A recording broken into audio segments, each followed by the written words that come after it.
చూసుకుంటే బంగారం ధరలు 2025లో కొండెక్కి కూర్చున్నాయి. వెండి రేటు కూడా సరికొత్త గరిష్టాలకు చేరుకుంటోంది. 24 క్యారెట్స్ బంగారం ధర 10 గ్రాములు 1,41,000 దాటింది. కిలో వెండి 2,74,000గా ఉంది. డాలర్ విలువ, అంతర్జాతీయంగా వడ్డీ రేట్లు, ఇలా ఇతర భౌగోళిక పరిస్థితుల ఆధారంగా చూస్తే 2026లో గోల్డ్ రేటు మరింత పెరగడం ఖాయమన్న వాదన వినిపిస్తోంది. అదే జరిగితే నూతన సంవత్సరం మొదట్లోనే 1,50,000కు గోల్డ్ పెరుగుతుంది అన్నటువంటి అంచనాలు ఉన్నాయి. ఎస్ నాగేశ్వర్ గారు, 2025లో చాలామందికి బంగారం అందకుండా వెళ్ళిపోయింది. 2026లోనైనా ఈ ధరలకు కొంత నియంత్రణ వచ్చే అవకాశం ఉందా? లేదు ఇదే స్థాయిలో ఇంకా మరింతగా దూసుకెళ్లే అవకాశాలు కనిపిస్తున్నాయి మార్కెట్ను బట్టి చూస్తే?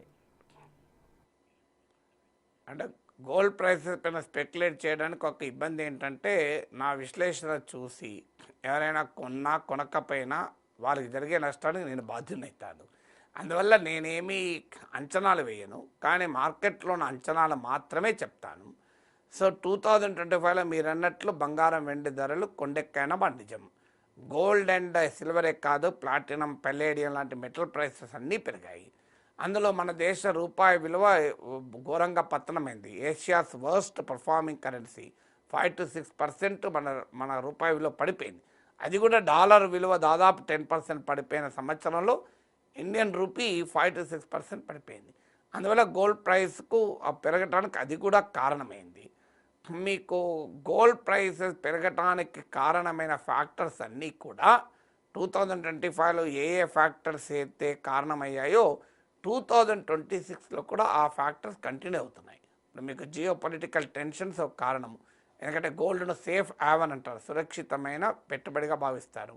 సో అది మీకు ఆ జియో పొలిటికల్ టెన్షన్స్ కొనసాగుతున్నాయి. యుక్రెయిన్ వార్ ఆగలేదు, ఇప్పుడు వెనిజులా వార్ జరుగుతుంది అనేటువంటి అనుమానాలు పెరుగుతున్నాయి. సో అందువల్ల జియో పొలిటికల్ టెన్షన్లో మార్పు లేదు.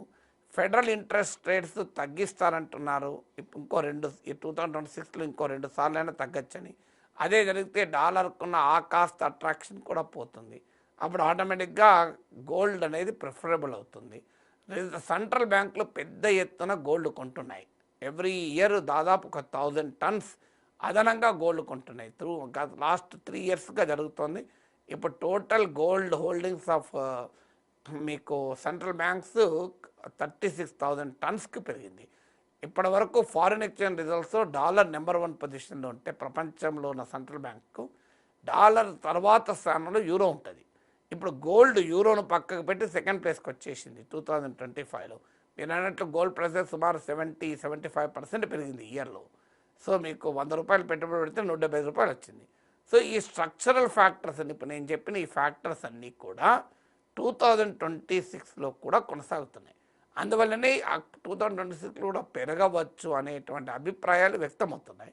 బట్ స్టిల్ నోబడీ క్యాన్ డిసిసివ్లీ సే, ఎందుకంటే ఈ పరిణామాలన్నీ మన చేతిలో లేవు. ఎప్పుడు ఏ పరిణామం ఇప్పుడు ఉక్రెయిన్ వార్ ఆగిపోయింది అనుకోండి, సడన్గా గోల్డ్ ప్రైస్ తగ్గిపోతుంది మీకు. అందువల్ల ఈ పరిణామాలు ఎటువైపు వెళ్తాయనేది ఎవరమూ చెప్పలేము. బట్ డెఫినెట్గా 25లో ఏ అంశాలైతే గోల్డ్ ప్రైసెస్ పెరుగుదలకు కారణమయ్యాయో ఆ అంశాలు మాత్రం 26లో కూడా కొనసాగుతున్నాయి.